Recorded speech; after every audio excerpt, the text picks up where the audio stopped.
القول كالدر.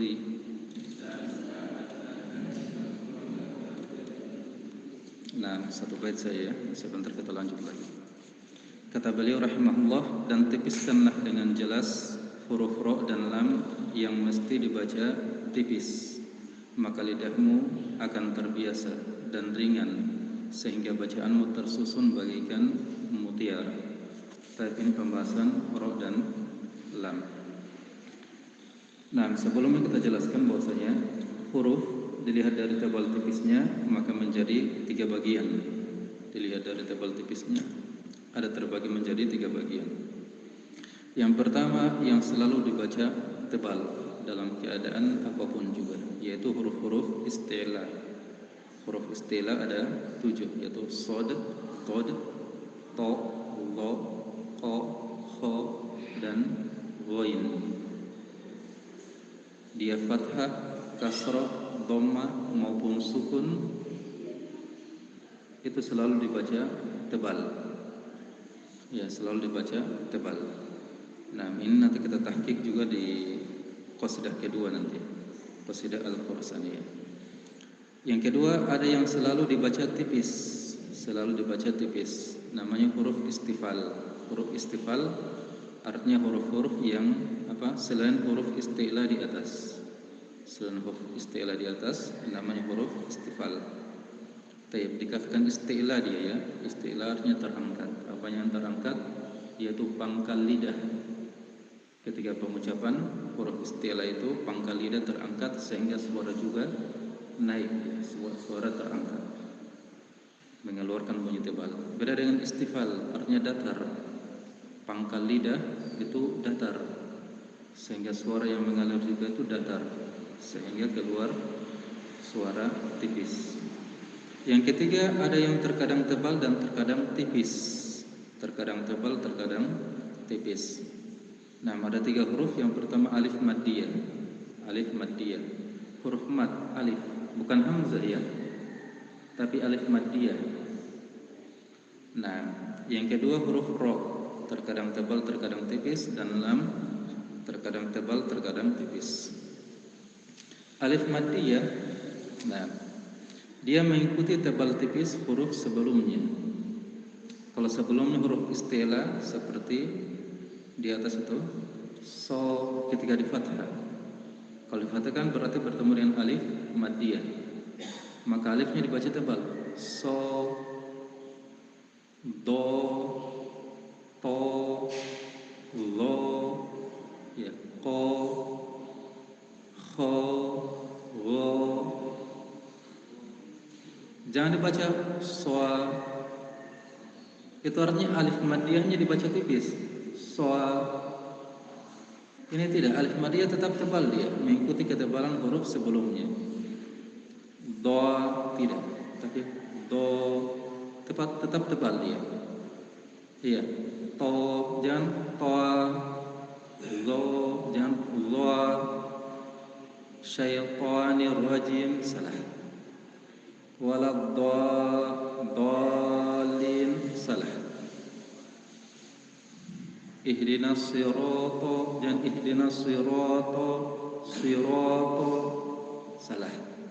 Tapi dia mengikuti ketebalan huruf sebelumnya. Bisa dipahami?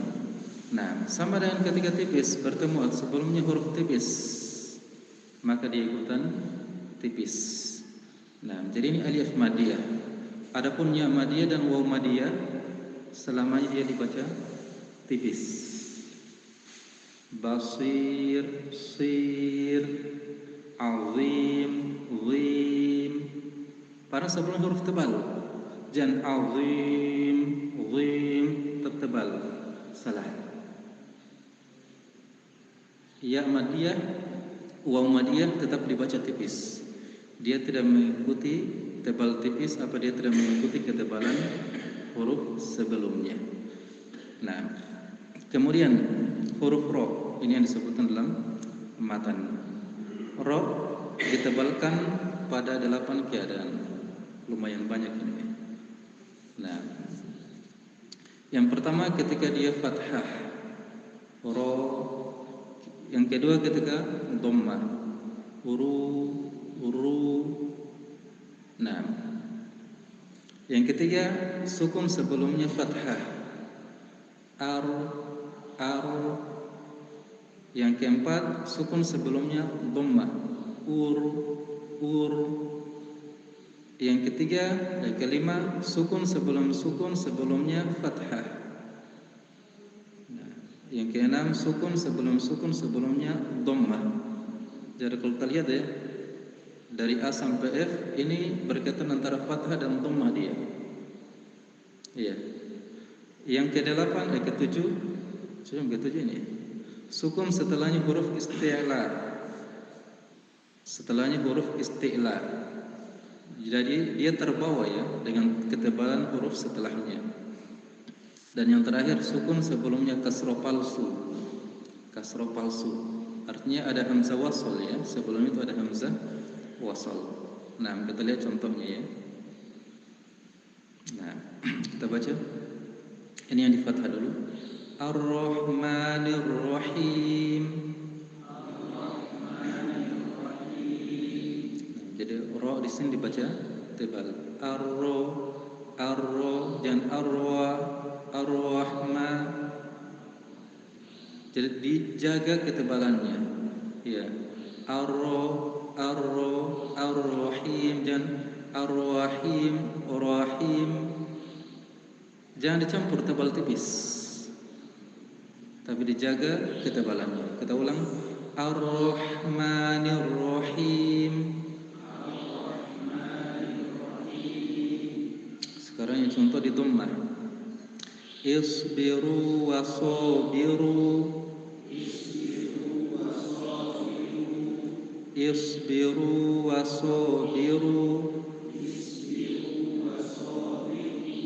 Baik. Berikutnya ini ra sukun sebelumnya fathah. Maryam. Jangan baca Maryam. Jangan tipiskan. Kalau tipiskan itu bahasa Indonesia. Maryam. Siapa namamu? Maryam. Tipis. Tahu ditebalkan. Iya. Maryam. Nah, sama khordalin. Ini kadang lebih mudah ya, karena sebelumnya huruf tebal ketemu tebal itu mudah diucapkan. Kemudian yang sebelumnya dhammah, qurbatun, furqana. Nah, hati-hati dengan ko-nya ya, jangan ko, dijaga ketebalannya. Sekali lagi, furqana. Baik. Berikutnya ini yang bertemu dengan huruf isti'la dalam satu kata ya. Qirqasin. Jadi semua yang tebalnya, qafnya tebal, ra-nya tebal, ta-nya tebal. Qirqasin. Sekali lagi, qirqasin. Sama contoh setelahnya bertemu dengan huruf isti'la. Labil mirsadi.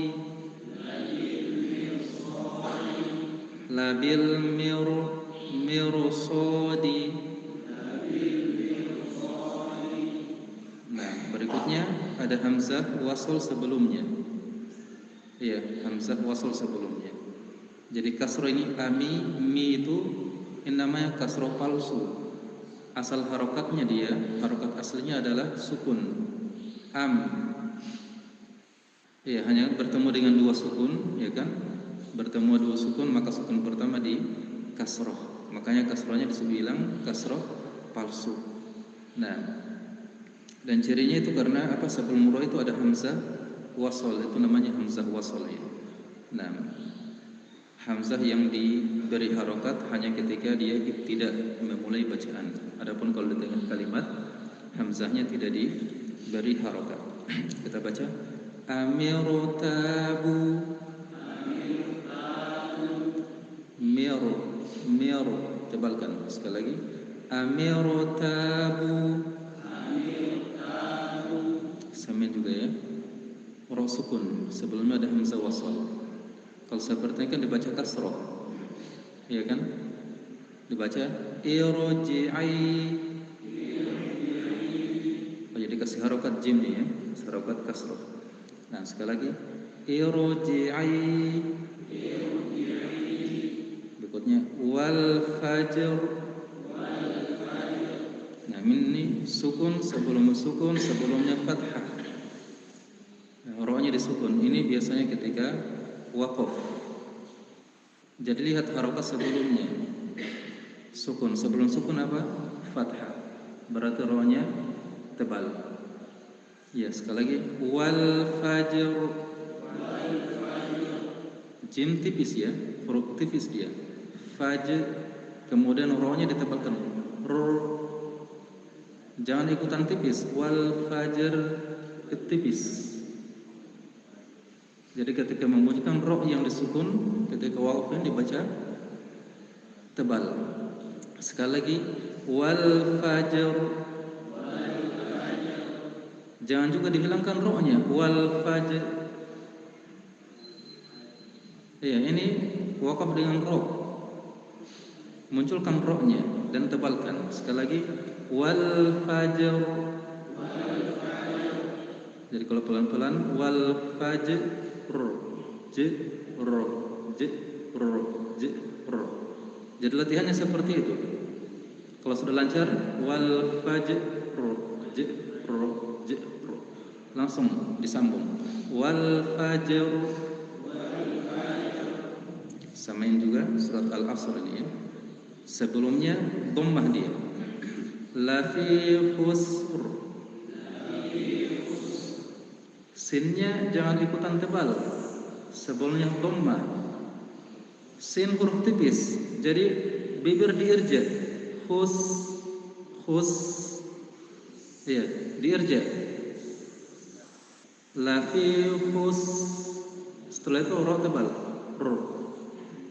Ini maksud saya maju mundur ini dilihat. Nah, jadi kesalahannya tetap maju bibirnya la fi khusr atau la fi khusr, jadi tipis rohnya. Ini termasuk kesalahan. Nah, jadi hu di dhammah, dimunyungkan mulutnya, sin dikembalikan bibirnya, ya, mundur, ro ditebalkan rohnya. Sekali lagi la fi khusr. Khusr. Pelan-pelan. La fi khusr. Coba. Nah, khusr. Iya, khusr. Kita baca la fi khusr.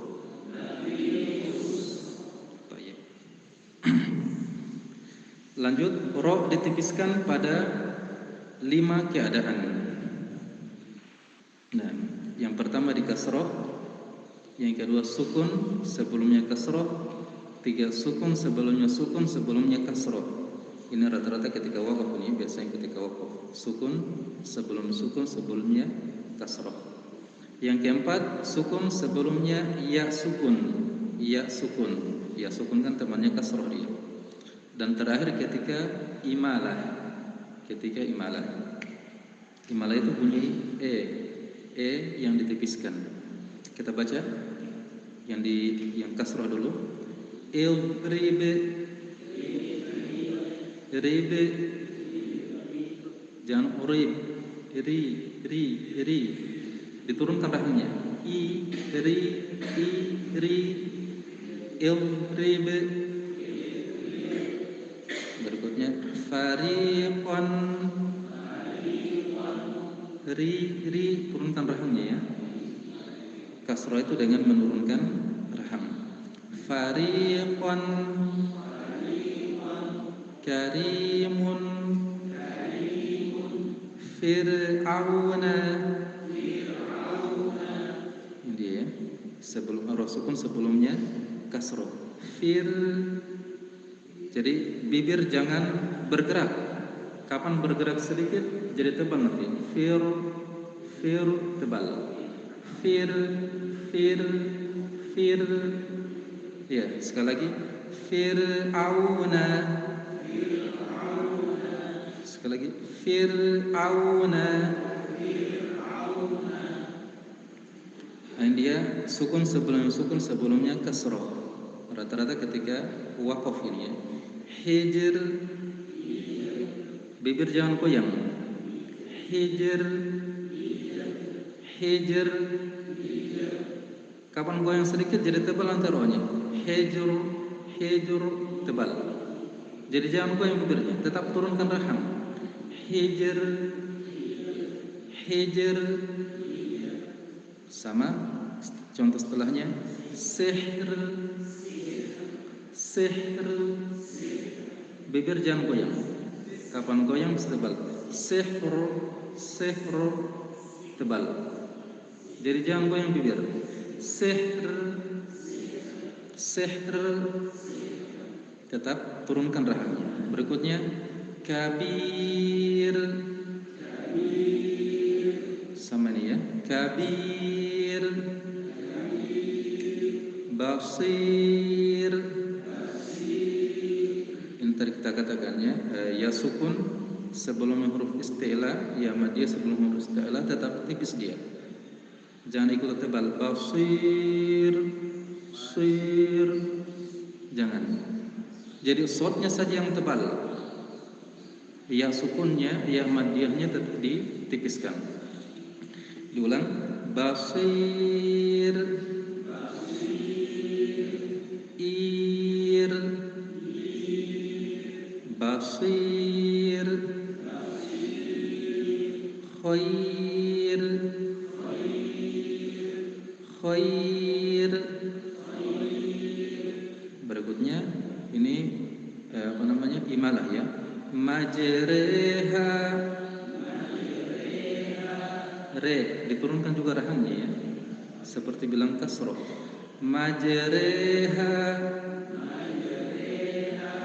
jadi jangan terlalu tertutup. Majreha, majreha. Nah, ini namanya taklil, bukan imalah. Kalau imalah itu betul-betul terdengar sempurna pengucapan huruf e-nya, imalahnya. Kemudian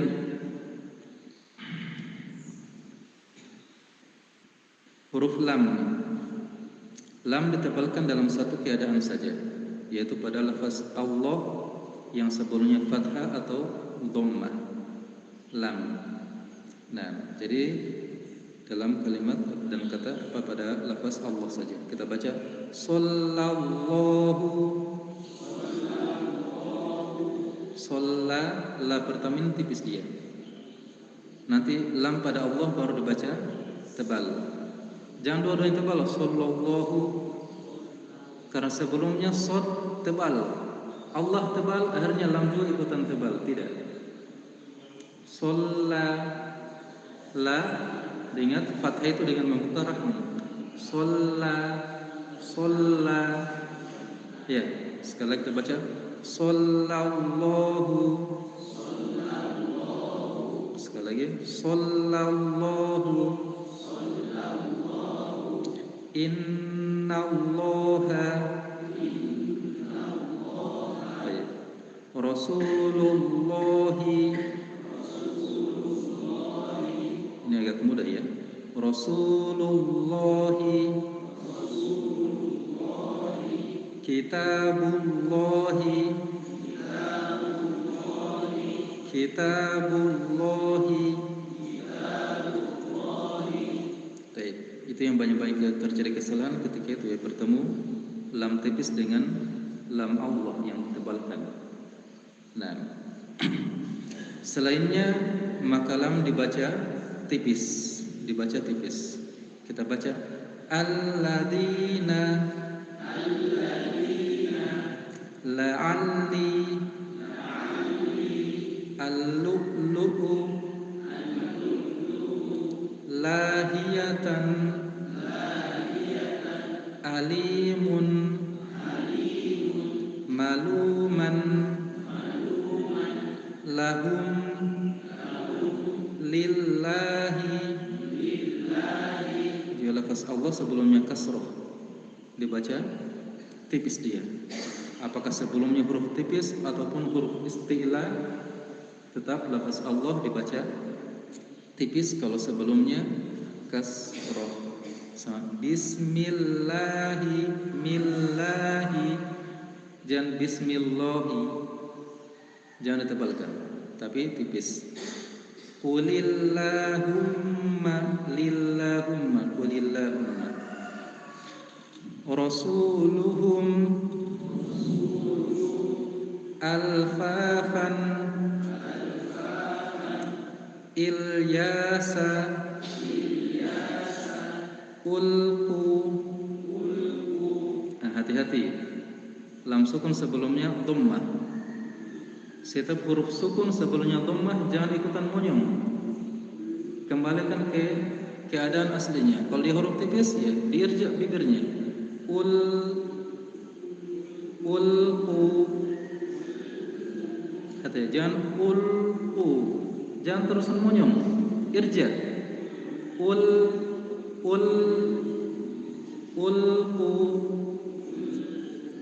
Tayyib. Nah, saya kira cukup ya.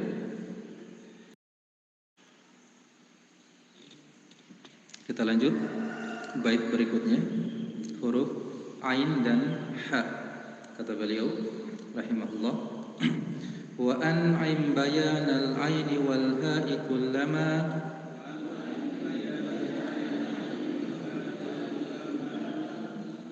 wa an'im bayanal aini wal ha'i kullama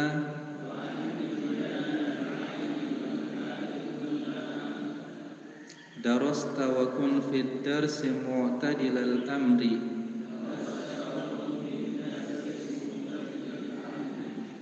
Darasta wa kun fid darsi mu'tadilal amri.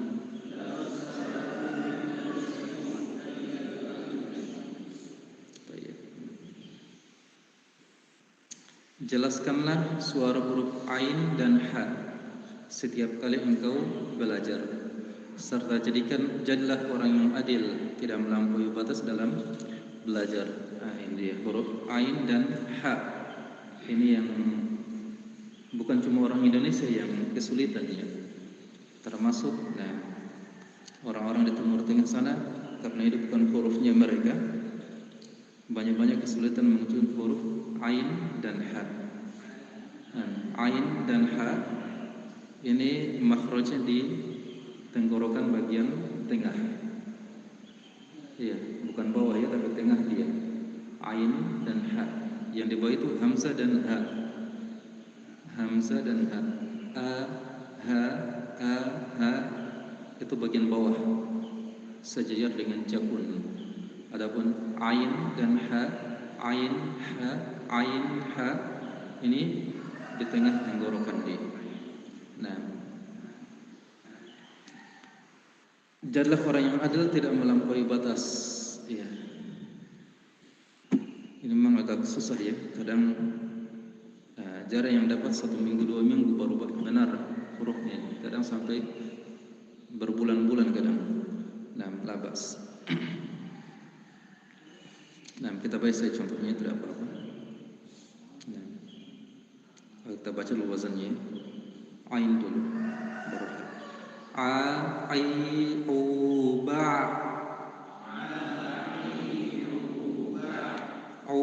an ani ana, minal mu'ni,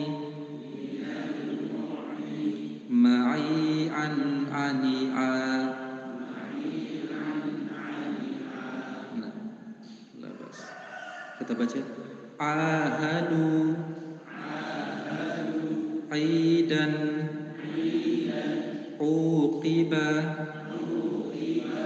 wa na'amahu, tusa'ir, yuda'una, alimtum, iddatahum, umyan, a'lamu, i'tadaw, u'budu, Ini harus banyak latihan ya. Nah, berikutnya huruf ha. Ha hi hu bah. Hu han hani hahna. Minal muhni. Mahihan haniha. Ahsanu. Ihsanan. Muhsinina. Hadaru. Hittatun. Husna. Hadiri. As-solihina. Huban. Saharin. Waliyumahhiso. Tayyib, banyak latihan ya. Nah,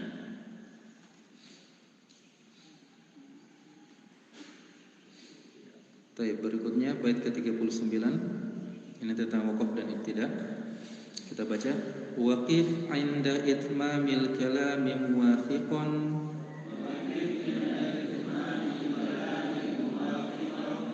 Waqif 'inda itmamil kalami muwafiqan.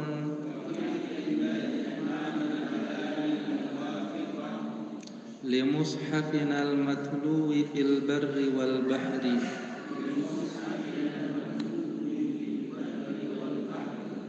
Limushafina al-matluwi fil barri wal barri.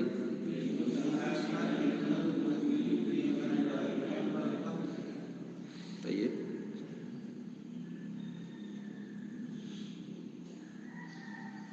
Nah, dan berhentilah pada kalimat yang telah sempurna maknanya, menyesuaikan mushaf kita yang dibaca di daratan maupun di lautan. Tayyib. Ini tentang waqaf ibtida ya. Nah, waqaf dan ibtida harus selalu disesuaikan dengan makna kalimat, terutama jika terjadi di tengah ayat, terutama jika terjadi di tengah ayat. Tayyib. Jadi kalau lagi baca Al-Quran dapatkan ayat-ayat yang panjang. Nah, kalau tidak tahu bahasa Arab maka dilihat terjemahannya. Yang mungkin juga jarang juga dilakukan ya.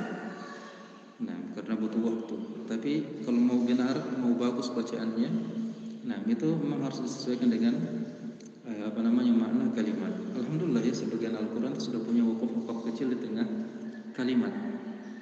Hanya masih ada dua kadang ya. Waqaf kecilnya itu, waqaf kilo, waqaf silnya itu terlalu panjang, sampai 2 baris, tidak sampai napas. Jadi ini memang harus selalu disesuaikan dengan arti.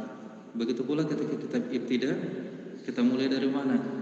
Boleh tidak kita lanjutkan baca di kata setelahnya, atau harus kita ulangi 2 atau 3 kata sebelumnya. Jadi semua ini harus selalu disesuaikan dengan makna kalimat. Dan sinilah sebenarnya tujuan orang belajar bahasa Arab ya.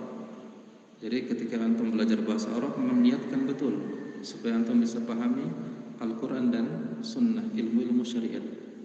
Kapan tujuan bahasa Arabnya antum cuma untuk bisa bercakap bahasa Arab, maka antum tidak dapatkan pahala sama sekali. Innamal a'malu binniyat wa innamal likulli imri'in ma nawa. Makanya kalau antum belajar Tuhfah kan, di halaman pertama muqaddimah, salah satu tujuan belajar nahwu itu untuk bisa memahami Al-Quran dan Sunnah, bukan sekadar cuma bisa berbahasa Arab saja. Nah, jadi salah satu untuk mempraktikkan bahasa Arabnya antum di sini ketika antum belajar, antum baca Al-Quran, waqaf ibtidanya antum. Nah, menunjukkan sudah benar tidak, sudah sesuai tidak. Nah, tayyib. Maka di sini tersebutkan pembagian waqaf dan ibtida. Nah, ada yang namanya waqaf tam. Tam artinya sempurna, yaitu waqaf setelah sempurnanya kalimat. di mana kalimat setelahnya tidak ada keterkaitan lafaz maupun makna. Ibtida pada kata setelahnya ini diperbolehkan. Contohnya ketika menyambung ayat dalam surat Al-Fatihah lalu waqaf pada Maliki Yaumiddin, Maliki Yaumiddin. Antum baca dari Bismillah atau Alhamdulillahirabbil alamin arrahmanir rahim maliki yaumiddin. Antum waqaf di situ. Nah, kemudian antum mulainya dengan ayat setelahnya. Iyyaka na'budu wa iyyaka nasta'in. Namanya waqaf tam. Sebab ini kalimat ini adalah kalimat pujian. Ya, iyyaka na'budu wa iyyaka nasta'in ini bukan kalimat pujian. Sudah kalimat permohonan. Iya. Nah, kemudian ada yang namanya waqaf kafi. Atau sebelumnya ya, kalau di tengah ayat, di ayat yang panjang itu biasa dikasih tanda dengan waqaf kili. Qaf lam dan ya, waqaf kili. Kili itu singkatan sebenarnya. Waqaf aula. Waqaf di sini lebih utama. Nah, yang kedua ada yang namanya waqaf kafi. Kafi artinya cukup. Nah, yaitu waqaf setelah sempurnanya kalimat,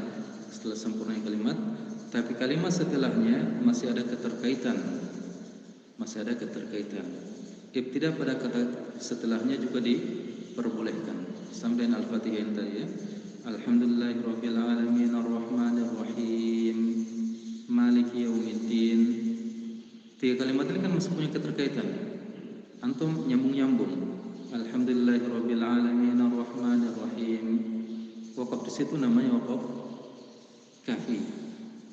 Setelah nyambung maliki yaumiddin. Nah, atau di surat Al-Baqarah juga seperti ini. Nah, contoh waqaf di akhir ayat ke-6 surat Al-Baqarah. Jadi Al-Baqarah ayat 1 sampai 5 itu tentang orang-orang bertakwa. 6 dan 7 itu tentang orang-orang kafir. Jadi kalau menyambung ayat 6 dan 7 kemudian berhenti di ayat ke-7 itu namanya waqaf tam. Karena ayat ke-8 dan seterusnya itu tentang orang-orang munafik. Ya, jadi kalau antum panjang nafasnya antum baca, antum nyambung 6 dan 7 namanya waqaf di ayat ke-7 namanya waqaf tam. Tapi kalau antum berhenti di ayat ke-6 kemudian nah ini namanya waqaf kafi. Coba kita lihat dulu ya. Atau sebentar saya bisa terlalu sini.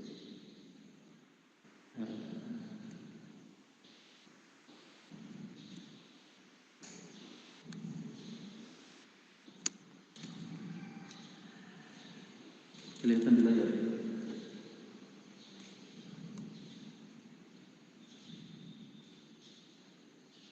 Ini dia.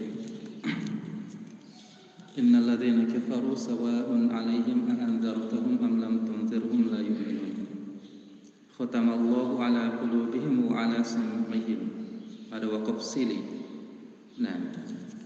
Kemudian wa 'ala absarihim ghishawah, waqaf sili. Wa lahum 'adzabun 'adzim. Waqaf di ru'usul ayat. Jadi waqaf sili di tengah kalimat itu rata-rata waqaf waqaf kafi dia. Nah, coba kita lihat artinya. Ini tadi ya.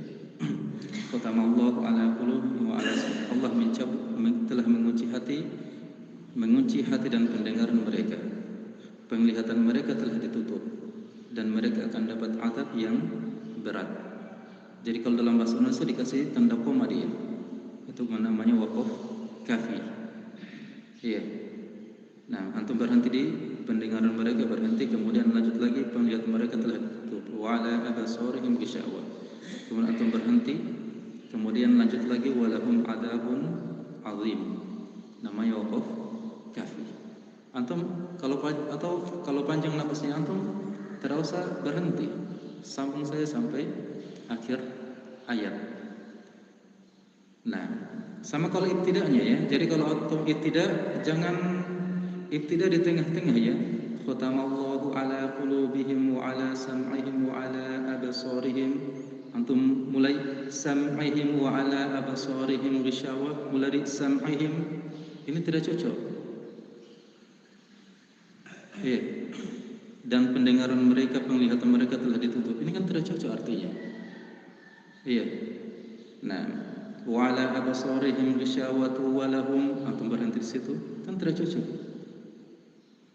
Kemudian antum mulai dari ghishawatu wa lahum adzabun adzim, ini tidak cocok. Jadi waqaf dan ibtida sesuaikan dengan makna ayat. Sesuaikan dengan makna ayat. Jadi ini pentingnya belajar bahasa Arab. Maka bahasa Arab yang antum pelajari yang pertama kali antum terapkan ketika antum membaca Al-Quran. Baik. Kita kembali.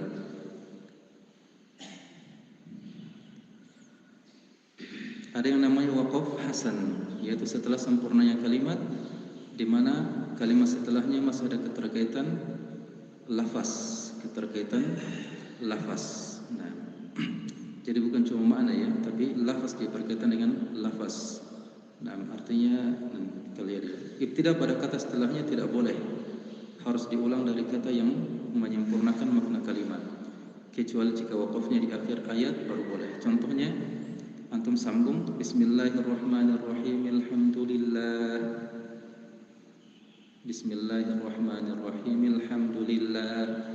Nah, ini waqafnya antum berhenti alhamdulillah, ini namanya waqaf hasan, tidak merusak arti. Tapi tidak boleh antum ibtidanya rabbil alamin, harus antum ulang alhamdulillahi rabbil alamin. Sama dengan ini tadi ya. Yang mana tadi? Nah, seperti ini tadi ya. Khatamallahu ala qulubihim wa ala sam'ihim wa ala absarihim ghishawah. Ini kan sudah benar. Jangan antum ulang dari sam'ihim wa ala absarihim ghishawah. Ya. Nah, sama tadi ya. Antum mulai dari wa ala absarihim ghishawatu wa lahum adzabun adzim. Ini sudah ya. Antum ulang dari walahum. Kalau walahum itu bukan waqaf hasan ya. Ini namanya waqaf qabih karena tidak sesuai maknanya dia. Nah.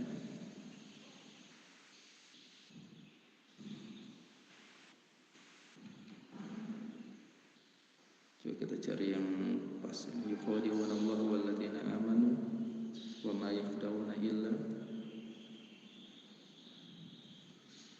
Allah menipu. Mereka menipu Allah dan orang-orang yang beriman, padahal mereka hanyalah menipu diri mereka sendiri.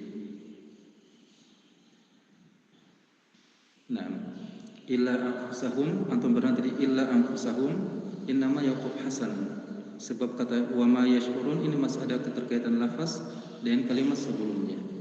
Jadi jangan antum yukhadi'una Allah walladzina amanu wa ma yakhda'una illa anfusahum. Berhenti habis nafasnya antum berhenti illa anfusahum. Ini waqafnya hasan. Mengapa? Sebab lafaz setelahnya wa ma yashurun masih ada keterkaitan. Iya. Hanya ketika ibtida jangan antum mulai dari anfusahum wa ma yashurun. Iya, tidak sesuai artinya. Diri sendiri tanpa mereka sadari. Diri sendiri tanpa mereka sadari. Ini kan tidak cocok artinya. Nah, jadi antum mulai dari mana? Iya, wa ma yakhda'una illa anfusahum wa ma yash'urun. Jadi selalu disesuaikan.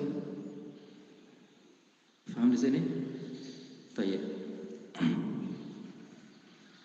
Jadi ini sedikit tentang waqaf ibtida. Waqaf hasan. Berikutnya waqaf qabih, jelek. Waqaf sebelum sempurnanya kalimat. Jadi dia tidak menyempurnakan arti lah begitu. Ibtida pada kata setelahnya tidak boleh. Harus diulang dari kata yang menyempurnakan kalimat.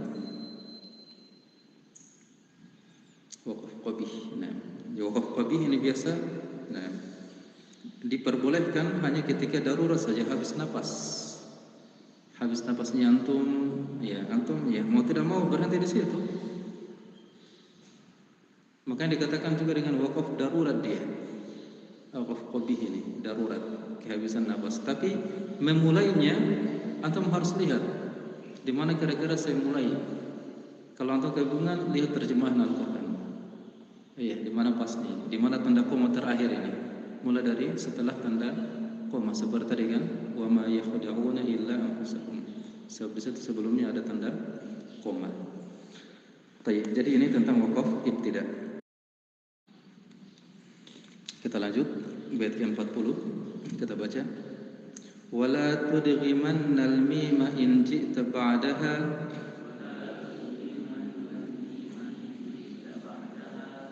wala tudghimannal mima in ji'ta ba'daha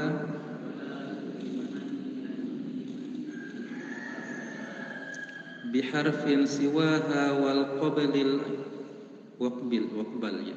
Cocok. Biharfin siwaha wa qabalil ilma bisyukri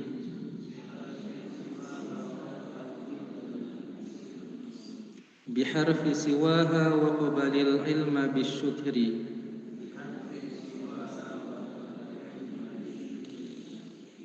Ini pembahasan mim sukun. Dan janganlah engkau idghamkan mim apabila setelahnya setelahnya huruf selainnya. Nah, maka terimalah ilmu ini dengan penuh rasa syukur. Ini mim sukun bertemu dengan huruf-huruf hijaiyah. Asalnya dia dibaca izhar, kecuali bertemu dengan dua huruf mim dan ba. Bertemu dengan mim namanya idgham mimi, bertemu dengan huruf ba namanya ikhfa syafawi. Nah, makanya hukum mim sukun ada tiga. Yang pertama idgham mimi ketika bertemu dengan huruf mim, yang kedua ikhfa syafawi ketika bertemu dengan huruf ba, dan yang terakhir izhar syafawi ketika bertemu dengan sisa huruf selainnya. Yang telah kita sebutkan contoh-contohnya di bait 28 dan 29. Yang terakhir beliau ingatkan juga di sini untuk senantiasa mensyukuri ilmu. Maka terimalah ilmu ini dengan penuh rasa syukur, sebab orang yang selalu bersyukur ini akan Allah Subhanahu wa taala tambahkan. Dan termasuk di antara bentuk kesyukuran yaitu mengamalkan apa yang telah kita pelajari. Sama sekarang ini kita belajar tajwid. Kita syukuri alhamdulillah sudah belajar tajwid, sudah banyak hukum-hukum yang diketahui. Maka terapkan ketika membaca. Terapkan ketika membaca. Kalau diterapkan insyaallah Allah pasti akan tambah. Semakin memungkinkan bacaannya antum. Tapi kalau antum cuma sekedar belajar kemudian tidak diamalkan, baca Quran tidak pernah dipraktekkan ilmu tajwidnya, sedikit demi sedikit bacaannya antum akan menjadi rusak nanti. Yang tadinya sudah bisa huruf ain karena tidak pernah dilatih, tidak pernah baca Quran, akhirnya keberatan lagi baca ainnya. Ha sudah bisa huruf ha karena tidak pernah dipraktekkan, akhirnya jadi berat lagi membacanya. Tapi kalau dipraktekkan insyaallah akan menjadi mudah. Sama mim sukun bertemu ba di ikhfa, ditahan dua harakat. Tapi kalau antum merasa bodoh, merasa tidak mau praktekkan, akhirnya seperti terus bacaannya, tidak akan pernah berubah. Maka ilmu itu disyukuri dengan dipraktekkan. Baik. Kemudian bait berikutnya, bait 41, kita baca. Wa dhammuka qabla al-wawi kun musbi'an lahu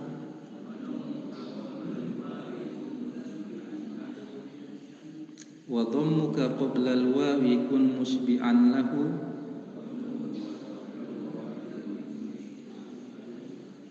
kama ashba'u iyyaka na'budu fil marri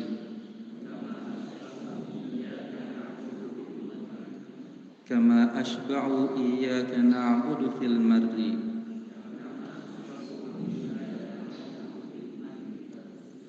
Dan bacalah dhammah sebelum waw dengan bacaan yang sempurna, yaitu bacaan isba', sebagaimana para ulama menjelaskan isba'nya iyyaka na'budu ketika menyambung dengan bacaan atau menyambung dengan kata setelahnya. Isba di sini, jadi isba itu sebenarnya punya banyak makna ya. Tapi yang diinginkan dalam bait syair ini adalah menyempurnakan harokat ketika bertemu dengan huruf semisalnya. Menyempurnakan harokat. Nah, menyempurnakan tanpa memanjangkan suara, tanpa ditamtil, ini istilah dalam qiraah ya. Atau memendekkan suara, ikhtilas juga istilah ya. Memanjangkan yang seharusnya pendek namanya tamtil.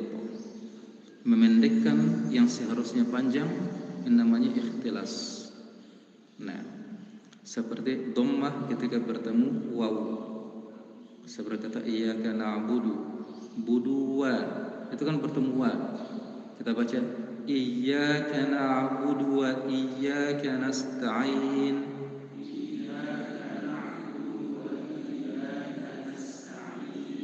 Jadi hati-hati kata du, jangan sampai dipanjangkan. Iyyaka na'budu wa buduwa, buduwa. Ini kan kepanjangan, namanya tamthil. Buduwa, buduwa, jangan buduwa. Iya. Coba sekali lagi. Iyyaka na'budu wa iyyaka nasta'in.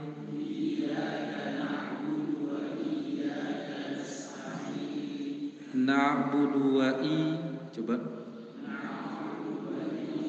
Na'budu wa iyyaka. Nah, jadi selalu hati-hati ya. Nah, berikutnya qala fal haqqu wal haqqu aqul.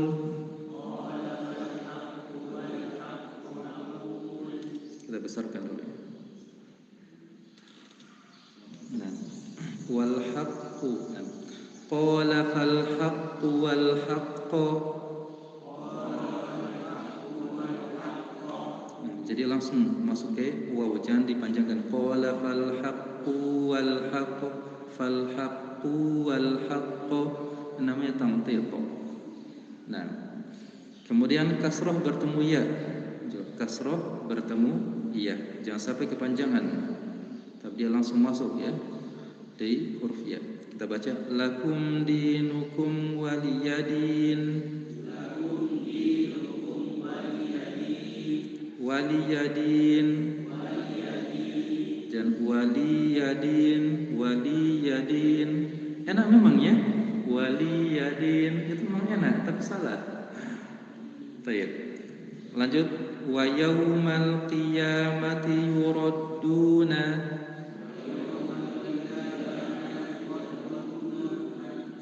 Qiyamati yuradduna. Qiyamati yuraduna. Terkadang ya, namanya bacaan tamthil, dipanjang-panjangkan yang harusnya dipendekkan. Berikutnya ada fathah bertemu hamzah. Kita baca qala fal haqqu wal haqqu aqul. Ini yang di garis bawahnya harusnya wal haqqu a ya. Bukan yang ini ya, ini copy paste dari atas ini. Harusnya dipindahkan garis bawahnya ya. Hanya wal haqqu aqul. Jangan dibaca wal haqqu aqul, haqqu aqul. Nah, tapi wal haqqu aqul.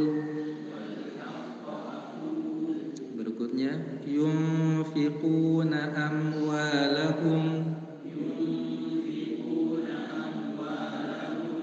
Yunfiquna amwalahum. Baik, jangan dibaca yunfiquna amwalahum, na amwalahum. Ini namanya tamthil. Baik. Berikutnya mad lazim, ini panjangnya. Lewat 19. Nah, saya kira cukup ya. Nah, insyaallah kita lanjutkan besok.